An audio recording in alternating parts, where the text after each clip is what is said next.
Welcome back. जो इस रवा माली साल के जो इब्तदाई 4 माह हैं उसमें खुराक की जो एक्सपोर्ट है, जो फूड एक्सपोर्ट है, उसमें 30% का राइज़ हमने देखा है और बड़ी अच्छी बात है। अब इसमें चावल, चीनी, ऑयल सीड्स और जो मछली की एक्सपोर्ट है उससे करोड़ों डॉलर का पाकिस्तान को रेवेन्यू भी हासिल हो रहा है। अब ये कितने बेहतरीन इक़दाम हैं मुस्तकबिल के लिए, इसका क्या फ़ायदा हो सकता है। स्टॉक मार्केट भी इस वक्त हाई पर है, पाकिस्तान को सस्ता तरीन मुल्क भी करार दिया जा रहा है और इंटरनेशनल स्टैटिस्टिक्स सामने आए। वर्ल्ड स्टैटिस्टिक्स नामी वेबसाइट ने रिपोर्ट जारी की है। इस पूरी सूरत हाल पर हम बात करेंगे। इरफान इकबाल शेख साहब सदर हैं FPCCI के, हमारे साथ मौजूद हैं। इरफान साहब, बहुत शुक्रिया सर प्रोग्राम के लिए, आपने वक्त निकाला। जो एक्सपोर्ट्स इस वक्त बढ़ रही हैं पाकिस्तान की, चाहे वो फूड के ही शोबे में है, बाकी भी ज़ाहिर है कि एक्सपोर्ट्स में पाकिस्तान की इजाफा होना चाहिए, कितना इस वक्त फ़ायदेमंद है पाकिस्तान की इकॉनमी इस वक्त एक क्रंच सिचुएशन में, आने वाले दिनों में इससे कितना फ़ायदा होगा?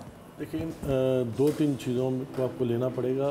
फूड में डेफिनेटली हमारी इंक्रीज़ हुई है एक्सपोर्ट में, लेकिन ऑन द अदर हैंड आपका टेक्सटाइल सेक्टर जो है ना वो डिक्लाइन की तरफ है। अच्छा, जो कि हमारा मेन सेक्टर है, जिसको हमने इग्नोर नहीं कर सकते और जिसके बेस के ऊपर आपकी एक्सपोर्ट सारी चलती है।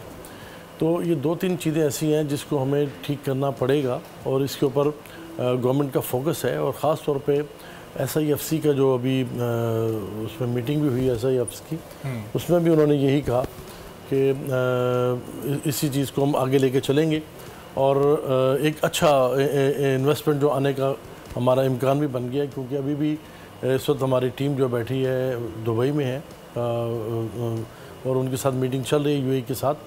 और मैं समझता हूँ कि ये बहुत अच्छी, और उन्होंने वहाँ पे बड़ी पॉजिटिव उन्होंने दिया है UAE ने।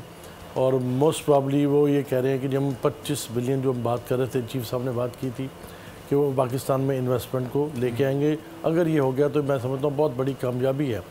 और जिस तरह से SIFC काम कर रही है और जिस तरह से वो एक इनिशिएटिव उन्होंने लिया और उसके ऊपर जिस तरह से उन्होंने वर्किंग शुरू कर दी है, मैं क्योंकि इसमें थोड़ा सा शामिल भी रहा हूँ तो मुझे आइडिया भी है कि बड़ी उसमें कोशिशें हो रही हैं कि हम पाकिस्तान को फूड में और ख़ास तौर पे हम उसको बेहतर ला सकें। क्योंकि हमारी जो आप ये देखें कि हमारी जो इंपोर्ट है, हमारी तकरीबन 6 बिलियन के लगभग जो है ना हमारी पाम ऑयल की हमारी मुख्तलिफ उसकी इंपोर्ट्स हैं, पल्सेस की इंपोर्ट्स हैं बिलियन के करीब। इसी तरह से मुख्तलिफ और चीज़ों में हम हमारा जो मिला के को तकरीबन 10 से 11 बिलियन के करीब बनता है हमारी इंपोर्ट्स का। तो अगर हम इस चीज़ को कंट्रोल कर जाएँ और यहाँ पर अपनी पैदावार को बेहतर कर जाएँ। देखिए, वीट हमारे पास बम्पर, इस बार जो उम्मीद है कि इंशाल्लाह बम्पर होगी। पिछली बार भी ठीक थी, बट कुछ अपना अफ़गानिस्तान की वजह से और कुछ हमारे मामला जो पिछली गवर्नमेंट से उस तरह से कंट्रोल ना हो सके तो ये स्मगल होती गई। तो अब जो स्मगलिंग को कंट्रोल किया गया है उससे आप देखें कि वो आपकी चीनी भी, उसकी प्राइसेस भी कंट्रोल होकर अब नीचे आनी शुरू हो गई हैं। और मुझे उम्मीद है कि 120-121 के करीब इस वक्त जो है ना शुगर का रेट चल रहा है होलसेल में, तो मिल्क का।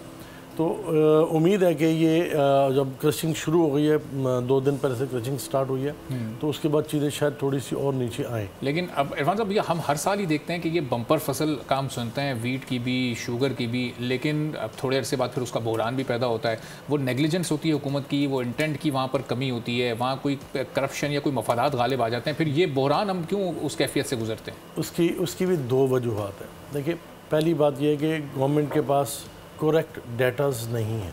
अच्छा। अभी भी मैं समझता हूँ कि वो करेक्ट डेटाज नहीं है।